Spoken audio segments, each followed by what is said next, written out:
Lendo a Bíblia em um ano. Dia 178.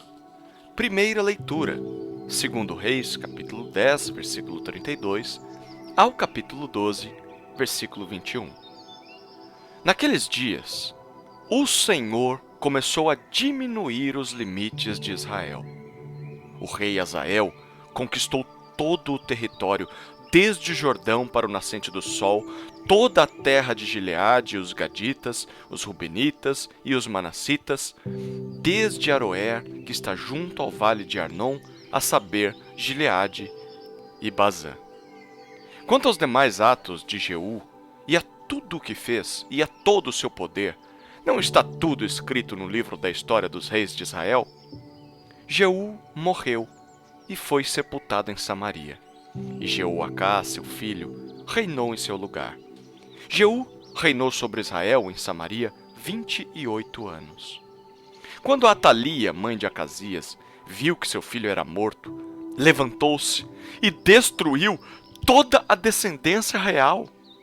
Mas Jeoseba, filha do rei Jorão e irmã de Acasias, raptou Joás, filho de Acasias, do meio dos filhos do rei que seriam mortos, e o pôs juntamente com a sua babá numa câmara interior. E assim o esconderam de Atalia, e ele não foi morto.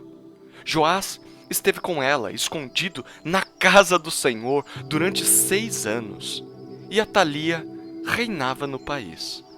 No 7º ano, Joiada mandou chamar os capitães dos cários e da guarda e reuniu-se com eles na casa do Senhor. Fez uma aliança com eles, pedindo que jurassem na casa do Senhor. Então lhes mostrou o filho do rei e lhes deu ordem, dizendo: "Isto é o que vocês devem fazer. 1/3 parte de vocês que entram de serviço no sábado fará a guarda do palácio real. Outra 1/3 parte estará ao portão sul, e a outra 1/3 parte ao portão detrás da guarda. Assim, vocês farão a guarda e a defesa deste palácio. Os 2 grupos que saem de serviço no sábado, estes todos farão a guarda da casa do Senhor junto ao rei. Vocês devem rodear o rei, cada um de armas na mão. E se alguém quiser entrar nas fileiras, que seja morto. Vocês devem acompanhar o rei aonde quer que ele for." Os capitães de 100 fizeram tudo o que o sacerdote Joiada lhes havia ordenado. Cada um reuniu seus soldados, tanto os que entravam de serviço no sábado, como os que saíam de serviço no sábado, e os levou ao sacerdote Joiada. O sacerdote entregou aos capitães de 100 as lanças e os escudos que haviam sido do rei Davi e que estavam na casa do Senhor. Os guardas se puseram, cada um de armas na mão, desde o lado direito da casa real até o seu lado esquerdo, e até o altar, e até o templo para rodear o rei. Então Joiada trouxe para fora Joás, o filho do rei, pôs a coroa na cabeça dele e lhe entregou o livro do testemunho. Eles o constituíram rei, o ungiram, bateram palmas e gritaram: "Viva o rei!" Quando Atalia ouviu o barulho dos guardas e do povo, veio para onde o povo estava na casa do Senhor. Olhou, e eis que o rei estava junto à coluna, segundo o costume. Os capitães e os tocadores de trombeta estavam ao lado do rei, e todo o povo da terra se alegrava e tocava trombetas. Então Atalia rasgou as suas roupas e gritou: "Traição! Traição!" Porém, o sacerdote Joiada deu ordem aos capitães que comandavam as tropas, dizendo: "Façam-na sair por entre as fileiras, e se alguém a seguir, matem-no à espada." Porque o sacerdote tinha dito: "Não a matem na casa do Senhor." Então eles a prenderam, e ela, pelo caminho da entrada dos cavalos, foi para o palácio real, onde a mataram. Joiada fez uma aliança entre o Senhor, o rei e o povo, para serem eles o povo do Senhor. Fez também uma aliança entre o rei e o povo. Então todo o povo da terra entrou no templo de Baal e o derrubaram, despedaçando os altares e as imagens de Baal. Matã, o sacerdote de Baal, foi morto diante dos altares. O sacerdote Joiada pôs guardas sobre a casa do Senhor, reuniu os capitães dos cários, os da guarda e todo o povo da terra, e todos estes conduziram o rei desde a casa do Senhor até o palácio real, passando pelo portão da guarda. E Joás sentou-se no trono dos reis. Todo o povo da terra se alegrou e a cidade ficou tranquila depois que mataram Atalia à espada junto ao palácio real. Joás tinha 7 anos de idade quando o fizeram rei. No 7º ano do reinado de Jeú, Joás começou a reinar. Ele reinou 40 anos em Jerusalém. A mãe dele se chamava Zíbia e era de Berseba. Joás fez o que era reto aos olhos do Senhor todos os dias em que o sacerdote Joiada dirigia. Apenas os lugares altos não foram tirados, e o povo ainda sacrificava e queimava incenso nesses altos.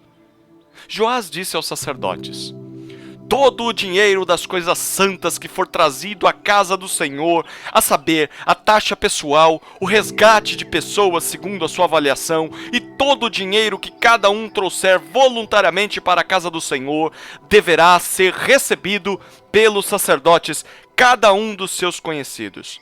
E que os sacerdotes reparem os estragos do templo sempre que houver um reparo a fazer. Mas no 23º ano do reinado de Joás, os sacerdotes ainda não tinham reparado os estragos do templo.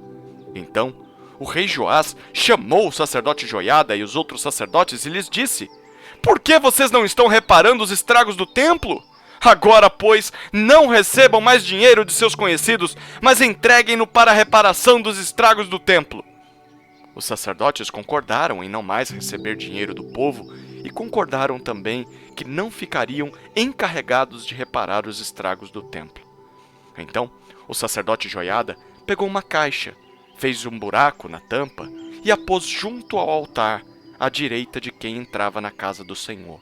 Os sacerdotes que guardavam a entrada da porta depositavam ali todo o dinheiro que era trazido à casa do Senhor. Quando viam que já havia muito dinheiro na caixa, o escrivão do rei e o sumo sacerdote vinham, contavam e ensacavam o dinheiro que se achava na casa do Senhor. O dinheiro, depois de pesado, era entregue aos que dirigiam a obra e tinham a seu encargo a casa do Senhor. Estes pagavam aos carpinteiros e aos construtores que reparavam a casa do Senhor, e também aos pedreiros e aos cortadores de pedras. Também compravam madeira e pedras lavradas para repararem os estragos da casa do Senhor, e custeavam todo o necessário para a conservação da casa do Senhor. Mas, do dinheiro que era trazido à casa do Senhor, não se faziam nem taças de prata, nem apagadores, nem bacias, nem trombetas, nem qualquer outro vaso de ouro ou de prata para a casa do Senhor, porque davam o dinheiro aos que dirigiam a obra e reparavam com ele a casa do Senhor. Também não pediam contas aos homens em cujas mãos entregavam aquele dinheiro para o dar aos que faziam a obra, porque eram honestos. Mas o dinheiro de oferta pela culpa e o dinheiro de oferta pelos pecados não era trazido à casa do Senhor, ficava para os sacerdotes. Nessa época, Hazael, rei da Síria, atacou e conquistou a cidade de Gate. Depois, Hazael resolveu marchar contra Jerusalém. Porém, Joás, rei de Judá, pegou todas as coisas santas que Josafá, Jeorão e Acasias, seus pais, reis de Judá, haviam dedicado, bem como todo o ouro que havia nos tesouros da casa do Senhor e no palácio real, e os mandou a Hazael, rei da Síria. E este se retirou de Jerusalém. Quanto aos demais atos de Joás e a tudo o que fez, não está tudo escrito no livro da história dos reis de Judá? Os servos de Joás se levantaram, fizeram uma conspiração e mataram Joás na casa de Milo, que fica na descida para Sila. Josacar, filho de Simeate, e Josabade, filho de Somer, servos de Joás, o atacaram e ele morreu. Joás foi sepultado no túmulo de seus pais na cidade de Davi, e Amazias, seu filho, reinou em seu lugar. Segunda leitura, Atos, capítulo 18, versículos 1 a 23. Depois disso, deixando Atenas, Paulo foi a Corinto. Lá, encontrou um judeu chamado Áquila, natural do Ponto, recentemente chegado da Itália, com Priscila, sua mulher, porque o imperador Cláudio havia decretado que todos os judeus deviam sair de Roma. Paulo aproximou-se deles, e como tinham o mesmo ofício, passou a morar com eles e ali trabalhava. O ofício deles era fazer tendas. E todos os sábados, Paulo falava na sinagoga, persuadindo tanto judeus como gregos. Quando Silas e Timóteo chegaram da Macedônia, Paulo se entregou totalmente à palavra, testemunhando aos judeus que Jesus é o Cristo. Como eles se opuseram e blasfemaram, Paulo sacudiu as roupas e disse-lhes: que o sangue de vocês caia sobre a cabeça de vocês. Eu estou limpo dele e a partir de agora vou para os gentios. Saindo dali, entrou na casa de um homem chamado Tício Justo, que era temente a Deus, e a casa dele ficava ao lado da sinagoga. Crispo, o chefe da sinagoga, creu no Senhor com toda a sua casa. Também muitos dos coríntios, ouvindo, creram e foram batizados. Certa noite, Paulo teve uma visão em que o Senhor lhe disse: não tenha medo. Pelo contrário, fale e não fique calado, porque eu estou com você e ninguém ousará lhe fazer mal, pois tenho muito povo nesta cidade. Assim, Paulo permaneceu em Corinto 1 ano e 6 meses, ensinando entre eles a palavra de Deus. Quando Galho era procônsul da Acaia, os judeus, de comum acordo, se levantaram contra Paulo e o levaram ao tribunal, dizendo: este homem quer persuadir as pessoas a adorar a Deus de um modo contrário à lei.